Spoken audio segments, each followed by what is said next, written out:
Bismillahirrahmanirrahim. Assalamu alaikum. Welcome to Newsroom. I'm your host, Umar Khalid. But today is the 12th of September 2025. These are the stories that we'll be deciphering, highlighting during the course of the show. We'll begin with the latest situation as far as the floods is concerned.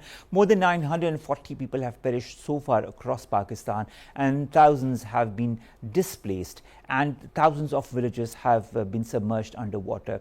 And of course, there's not a single region in Pakistan that has not been affected by it. Although our government, our NGOs, our NDMA and our provincial and the federal governments are doing whatever they can, but the fact is that water is a fierce entity that enters wherever it wants to, and sometimes you are unable to stop it. This said, climate change is a huge factor behind it, and Pakistan is one of the most vulnerable countries, despite the fact that Pakistan is one of the least carbon emitters.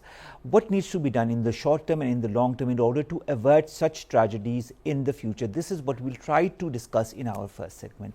Our second story, ladies and gentlemen, concerns President Asif Zardari's visit to the People's Republic of China. This is a 10-day official visit, and it's a very important visit in further solidifying the already existing brotherly ironclad ties between Pakistan and China. Of course, many things will be under discussion and under consideration as far as the ambit of bilateral collaboration and cooperation between both the countries is concerned, and we'll be highlighting and deciphering on that in our second story.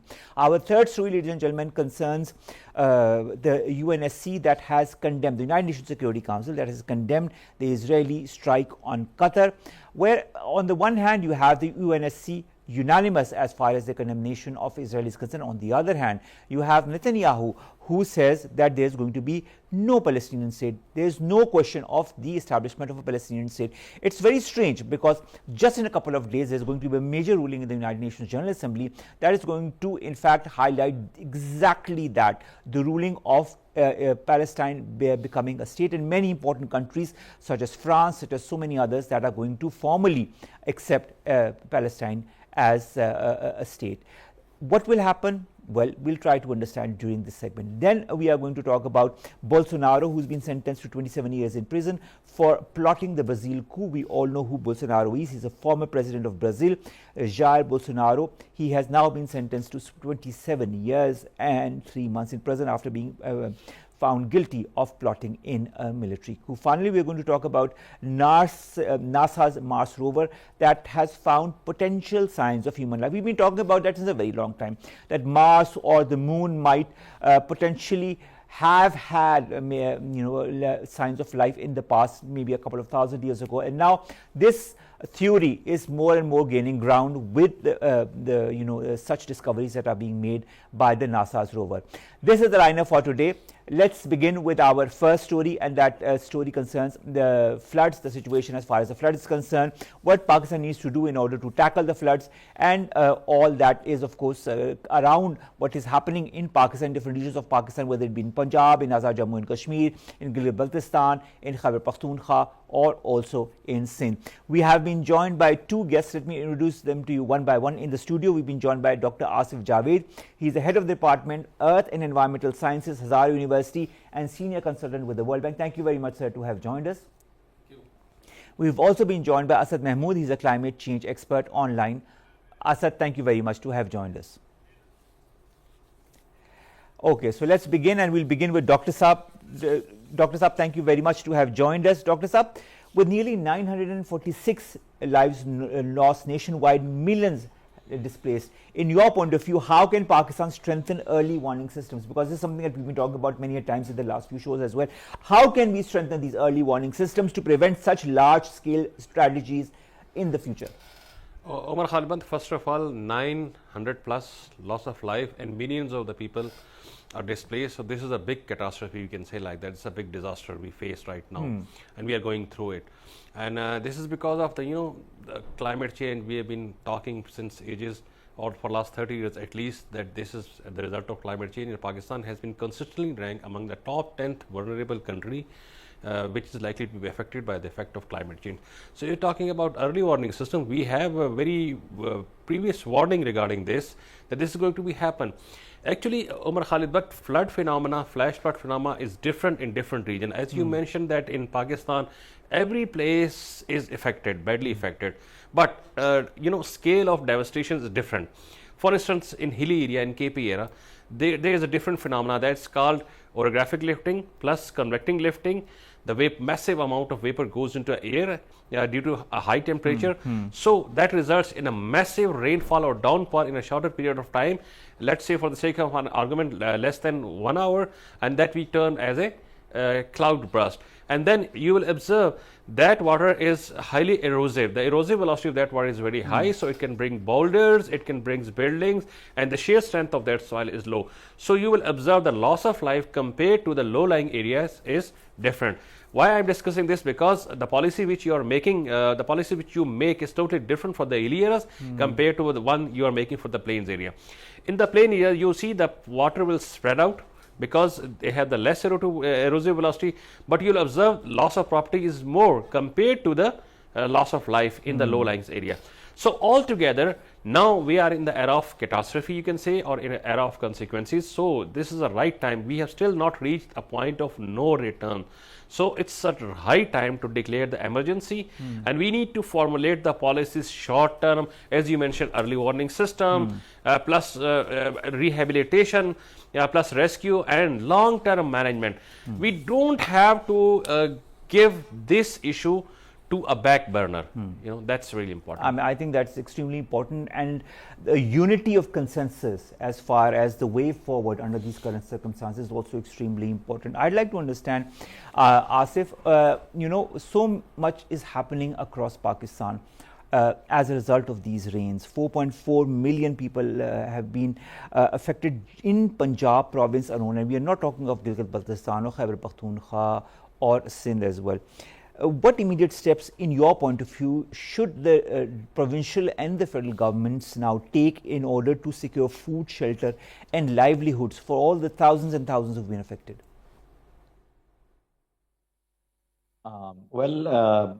Again, like as has been mentioned, that there is a dire need of synergy, and specifically the data fusion within all the departments, like be it BPMD or irrigation department. Just like, you know, like we already have meteorological satellite imagery or hydrometeorological data, but that is not being like that. Not if it doesn't trickles down to the community at the end of the day, so all those data and information will be of no use.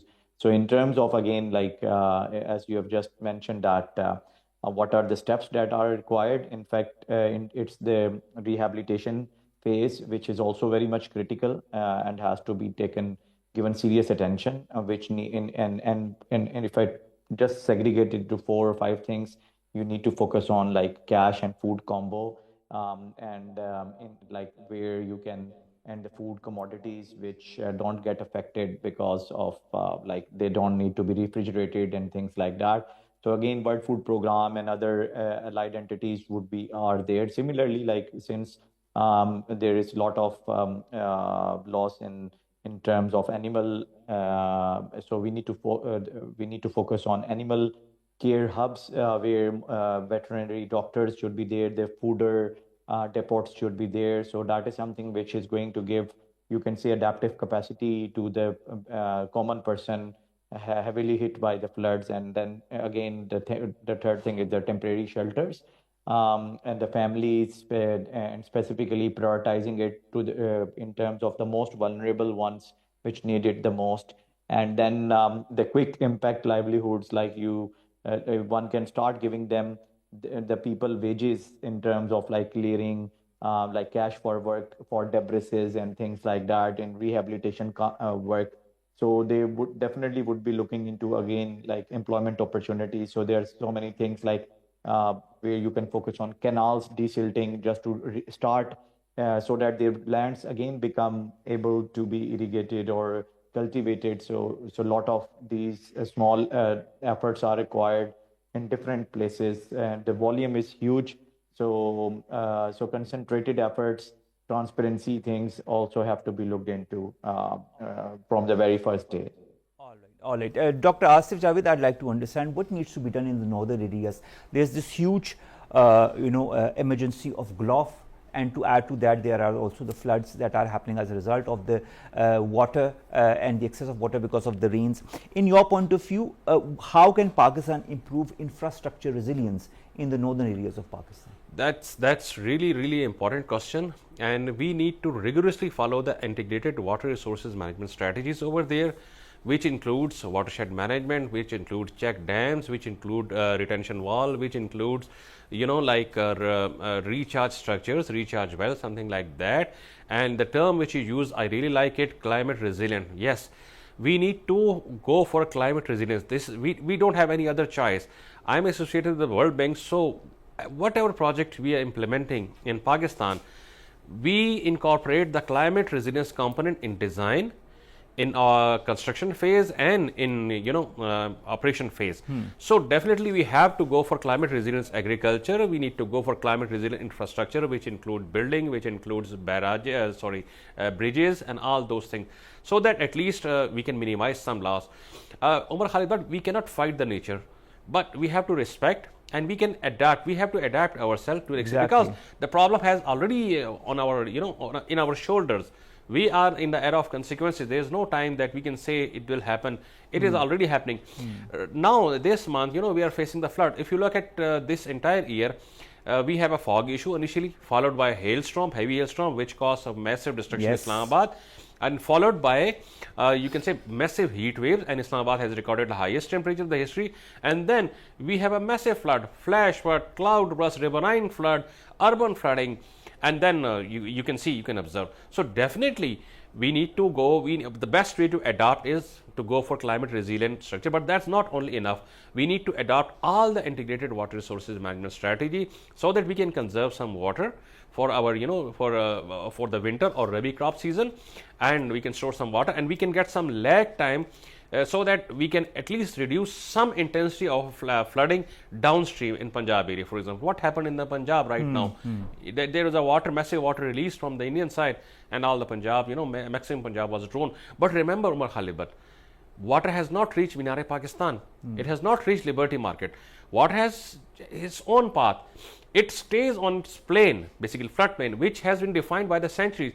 So this is really important, that we do not allow any buildings or any kind of infrastructure on the floodplain, any housing society, any hotel. Rather, we can use that floodplain for some ecotourism activities, where we can facilitate the infiltration of water rather than the runoff.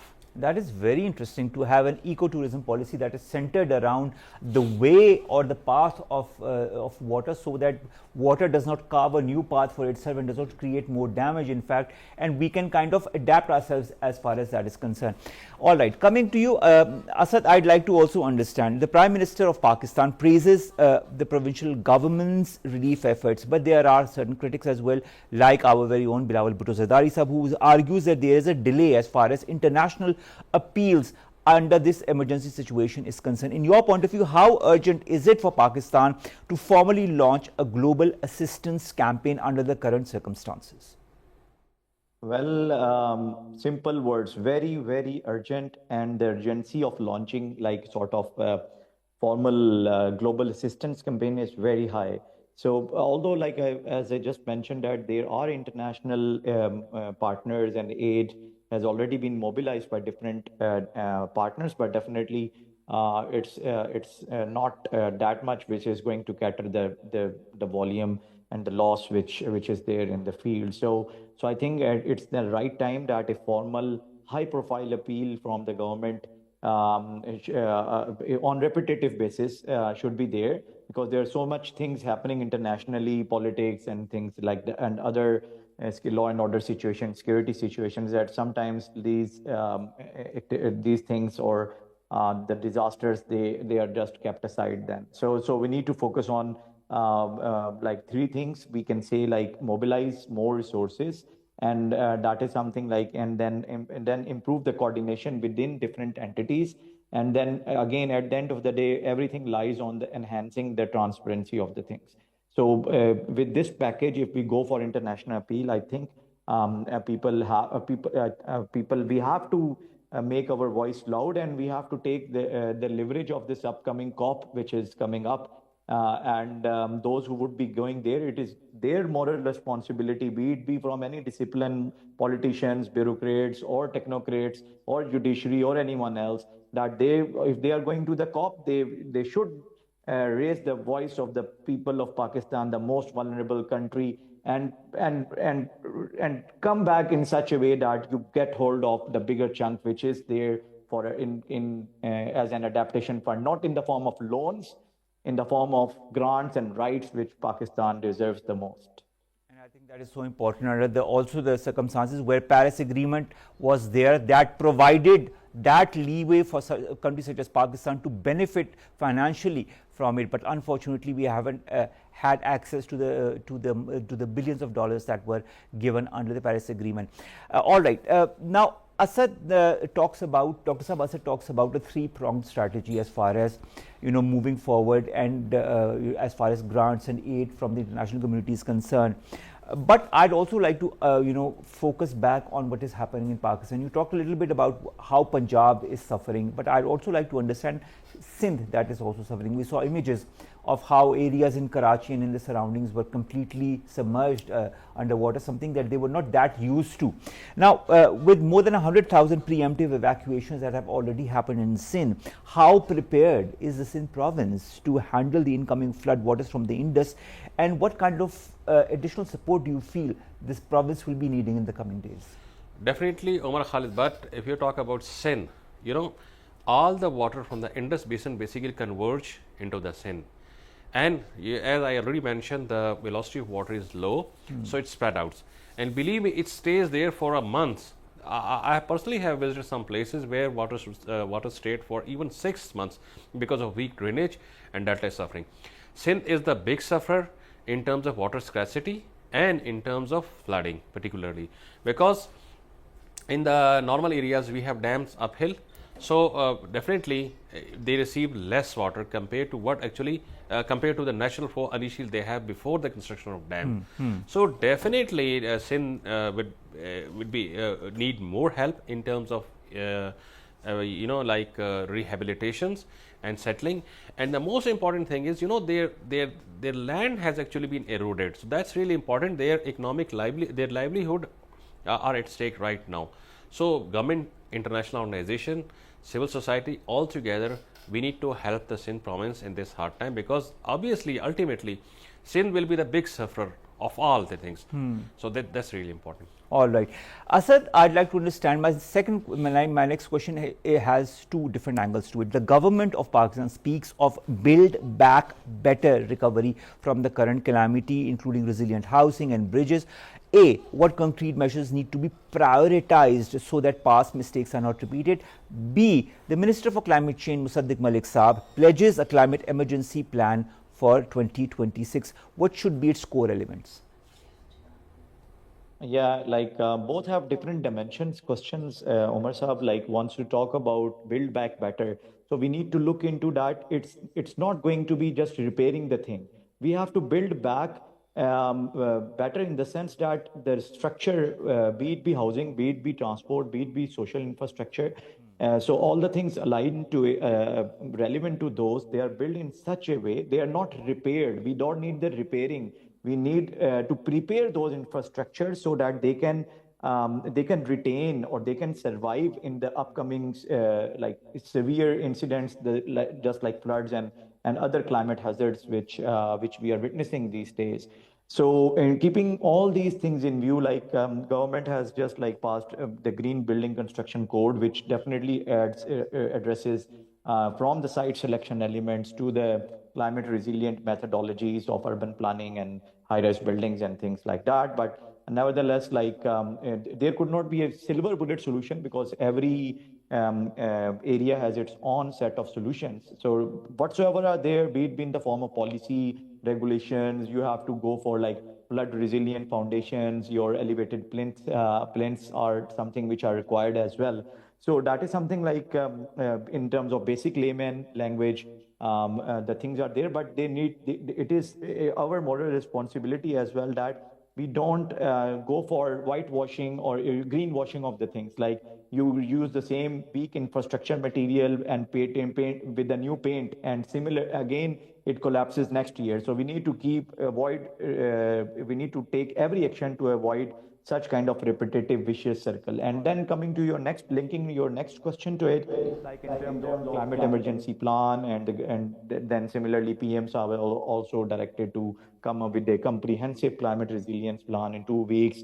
I hope that we don't, in this such a haste, we don't miss important points. The community which is suffering, we need to get their inputs. Important, the community that is suffering needs to be catered to as a priority and on a priority basis, and past mistakes should not be repeated. Thank you very much, Asad Mahmood, climate change expert. Thank you very much, Dr. Asif Javed Sahab, to have joined us in the studios to discuss the flood situation and what is happening and what needs to be done. I think that is very important under the current circumstances, that we streamline the short term and the